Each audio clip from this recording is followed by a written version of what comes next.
Hi, welcome to my golf blog. I want to take you through a set of training that I did with my golf client this weekend, Greg, who kindly volunteered to let me show him how I could take him through some movements that would complement a good golf coach's advice, techniques and training. And so what I'd like to do is show you why training a golfer needs to look a lot like golf. Your knowledge of the swing needs to be good, and not necessarily from the point of view of a golf pro, but certainly a reasonable level so you can see things and help things happen. Now, ideally, I would have run this with a golf coach, but I didn't have a golf pro available, so I ran this on my own. So here we go. If we just have a look at this, this is our first swing we saw. And so what you'll see in this swing, you'll see, let's get him out there. You'll see that we're using balls. Now, these balls are the kind of Air-X type balls. They've got space in them. They don't go a massive distance. And so potentially we've changed this swing a little bit. But there's a kids' park up to the left. And we didn't really want to hit any of those. So here we go. So if we have a look at the swing, look. Now, I don't know setup. And so from what I do know is potentially he might be a bit close to the ball, and his grip might be interesting to look at too. But what we're interested in, and the reason I film from the back, not the front, obviously you see a lot of people film from the front and draw in movements. What I'm interested in is helping this golf client. So one of the things he said is that he moves a lot and so doesn't get a consistent shot. So if you watch him move, he leans over to the right, his pelvis moves, then he kind of rotates around a lot. So it looks like he's going to whack the ball. So he rotates around a lot, and then he drops in and knocks that ball. And so my interest is, can I improve this backswing? Now things are going to go on with the follow through look, and it's important to look there and see what you see. But for me, it was, can I improve this backswing first and then work? Now, I know a limited amount about golf coaching. That's not a bad thing. That helps me be good at strength conditioning for golf, because it means I really value the pro's eyes, and I don't really have opinion. In this swing, I think that it's clear that he runs out of ranges in certain places, and that's why he moves in the way he does. And I think it's also clear that looking at his hands, that the grip is probably something that needs to be looked at. He doesn't really allow rotation. And so I'd say that I can't create range in a client, but I can help them get into ranges they might not have seen before. And what I'd like to do is I'd like to see if I could make that more of an arc of a swing. Now the first thing I looked at was, I looked at both feet. And what I saw that there was the knee on the right, just on there, was coming back. And that meant there was quite a big collapse on the left.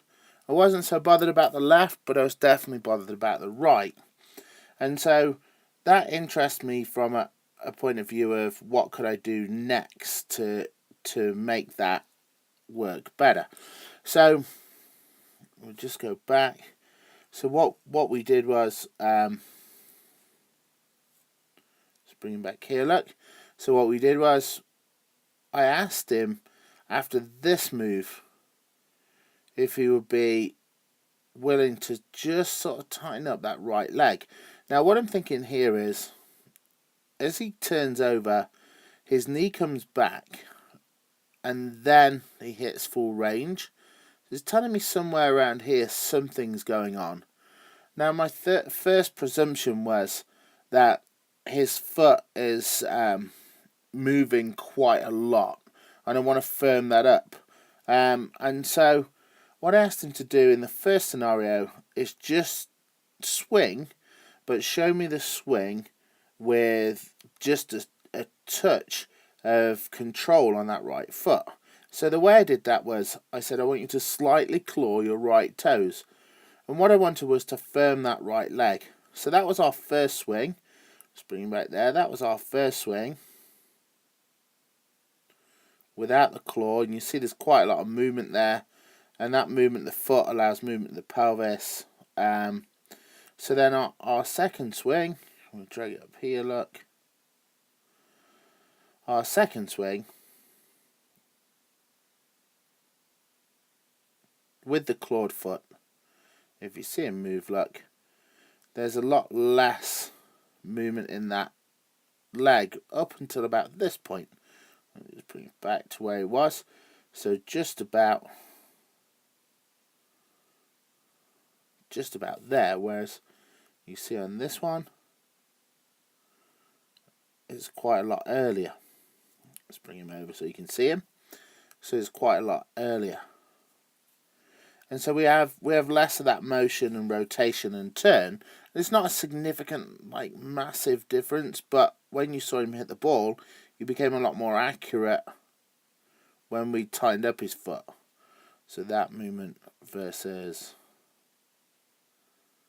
this movement, and you'll see just that right leg just doesn't move off. It just stays a lot better, which means his body stays more central as well. So that was our first attempt at making this work, and that went okay. So the next thing I thought was, in that swing, as he swings round, he grabs in the right hip. So my guess was, as well as the foot needing to firm up slightly, which I've done consciously, there's probably a good reason for him as well to try and create some knowledge of range in that right hip. So what I mean by this is, I'm not talking about a right hip that's a definite increase in tissue length. I think that comes over time. But what I am talking about is a right hip that can handle internal rotation a little better. With the internal rotation coming from the top down, coming from the pelvis rotating over the top of the femur. And so I wanted an exercise that looked as close to golf as I could. And so I've got him out on the grass. I'm going to get him to do some movements around his own foot. And what you'll see here is, you'll see as he steps, I've asked him to make a step and then continue to move with his arms, which he does. And then I've asked him to step out and then bring his arms through, which he does. And each one he does a little better. So the important thing here is sequencing. Now, if you've not been through our course, or you don't really know how we look at this, we go bone by bone, joint by joint, muscle by muscle, to work out exactly what we want to see in a movement. Now, ignoring the left leg from the foot up to the femur, because that's got to do something different to allow me to create this motion. But I want the pelvis round at 45 minimum, well, 45 ideal, and it's come round to 90. So that shows that we can get the range there. And then I want the pelvis to lead the arms for the swing. And so that's the turn. And this is probably as specific an abdominal exercise as you can do, a core exercise for golf as you can do. And you know that if you've gone through and spent hours trying to break down this motion.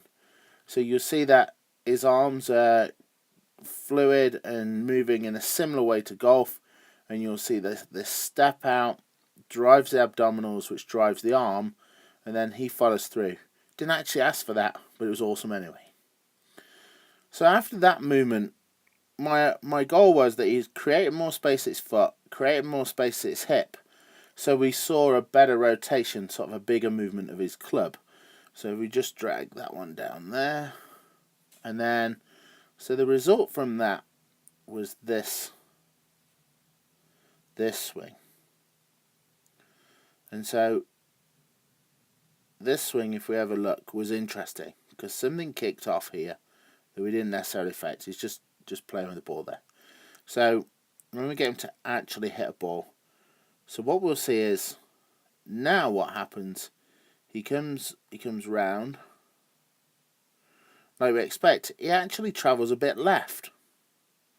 And so I'm thinking that's just a touch early. So he travels left with his pelvis before I'd expect that. So I'd expect him to squat down, then travel left, then rotate. And he actually travels left, then squats down, then rotates. So he's slightly out of sync there. And my guess is it's something up in the thoracic. So he's quite a well-built guy. And so when he gets up here, look, we've actually kept his elbow in a lot better on the upward portion of the swing than we'd done when he first started hitting the ball. But what concerns me is this shift of their pelvis. So I'm guessing it's up in that thoracic. So you see initially there's a lean over. Now maybe the ball's misplaced and maybe this is just a hand fix, and that's why it's always good to work with a coach as well. But just as we bring that club round there, look. For a start, the pelvis moves a lot further than I'd expect. And then it looks like the thoracic doesn't really move at all. So if you were looking for a 45 degree mix, you're really getting a 90 degree, 10 degree mix in that rotation. And that, I think that's going to cost him. And so the next thing I looked to do was to see if I could help him discover range he already has in his thoracic. So again, the goal was, can we come up with an exercise that looks like the game of golf, but also has carriover? So this is the third exercise we did. The first one we had the feet in opposite directions. Each time though we drive the knee as there's a movement up and round. So he drives up and round, drives his knee. And I'm just asking him to try and get that extra range. Now you'll see I've positioned his head forward. Initially, I got his head to follow the club to get us more sort of drive into the thoracic. Then I got him to look straight down at the grass and keep the rotation happening with the hands. And this should help at the cervical spine and the thoracic spine. And he really liked this movement. Now I had to coach him to bend his knee a little each time. And I wanted that to be similar to what you'd expect in golf. I actually wanted him to bend his knee here and then come out with his knee just prior to his legs coming through, but it was too much of a coordination challenge, so I backed off the HMAC and went straight into how this movement should occur. And this is another great exercise for getting through abdominals, and so it doesn't do too bad on hip muscles as well. So this might be something that you want to talk to your client about as you work with them, as a replacement for where people put in other exercises such as deadlifts. Not that a deadlift's bad, just that it might not be as golf specific as this movement that we're doing now. Now you could weight this, but we're not really doing conditioning as such in a traditional way here. What we're trying to do is work eventually to the point where his swing's good enough we can fatigue it and find a swing fault. But initially we're trying to work so that we can get a swing that his body's capable of, without having to do anything too structural, because the structural stuff will take time. Now the gym session around this would be weighted, would look a lot more generic, because we're working with a client that can afford to do generic movements and still improve their golf game. The better the golf client got, the less likely I'd be to use a generic form. And so just to bring us back to the final swing. So this was his final swing, and I was kind of happy with where we got to here. So if we look at this final swing, just give him his chance to get in there, you'll see the club, as the club comes back, look, as I remember rightly, his third one was his best swing. There's less movement. There's less movement at his pelvis. It's still doing more than his thoracic, but there's a little more in his thoracic. The foot's a bit stiller. He comes out at a better pace, and I think his follow through looks nicer. And so when we get to the really good one, which is back here, look, then you'll just see that. You'll see that again. So what you'll see is he's just in the right place here, look. This is his better swing. We take this steadily across. Look, there's a little bit of movement of that leg out, but less than when we started. The pelvis rotates not quite as far. The thoracic rotates a bit further. It means his clips out a bit better. And when he comes through and hits the ball, he hits it faster. He seems to have a better follow through. And so in one session, I'm pretty happy with how far we've come. And now I'm not saying that we've suddenly created a scratch golfer. But what I am saying is we've started the process. And so if we just put this last one in, then let's see if we can actually do that. So what we'll do is we'll see just on this last one. This is him before. And we look at a few of his swings there. A lot of motion, a lot of shifting, and then this is him now. And what we'll see here is less shift, less motion. So just watch. So, and it's just a tighter swing, one compared to the other. Now, like I say, I'm not a golf pro, so if you're on Facebook and watching this, you should definitely comment if you're a golf pro, because there's lots of things we can do, and one of the things we're going to do is send him back to get some instruction off his golf pro on what they think he can improve, and I think that's gonna be a great way of us just sort of checking how we're getting on. But if you just look at him, I think you can see the difference between that left swing, which is quite a lot of movement, and the right swing, which is better. It's better sequenced. Here we go. Look, we've lined them up. So you'll see the two, and it's just a sharper swing on the right compared to the left. And so that was our first session with that client. I think we got enough. We definitely saw a straighter shot. We'll be trying out some more technology for the next part, so I can't wait to show you that.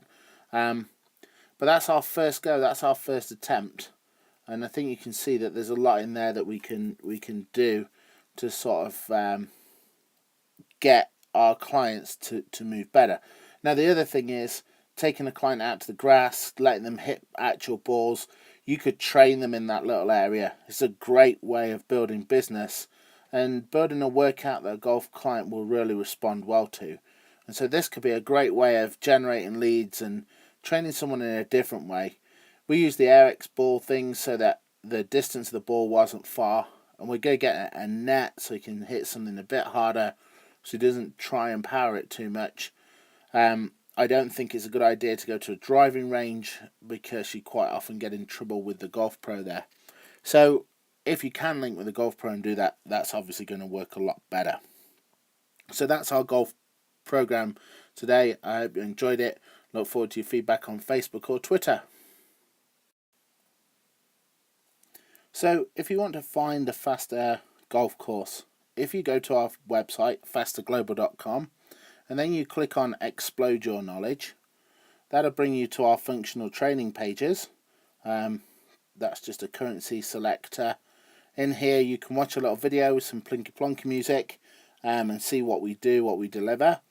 And then just down here you have two choices. So we have the Fastair Coach and the Fastair Specialist Trainer. And the golf is in the Fastair Specialist Trainer.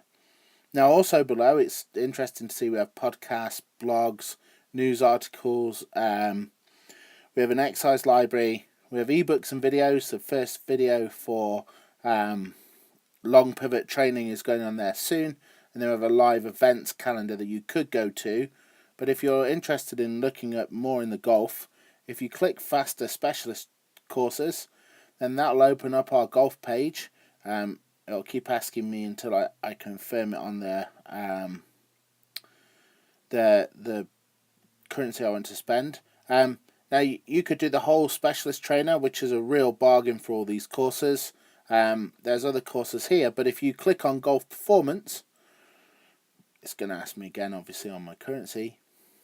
And so if you have a look on here, look, we have a special offer, and the Specialist in Golf is currently £200 off, and it's kind of in association with this blog. So if you click through to there, then you can have a look through, book on, and have a look at how this course runs. You could go directly here using the link fasterglobal.com/product/specialist in golf performance. Thanks for listening, and I look forward to you listening to my next blog, I hope. Thank you. Bye.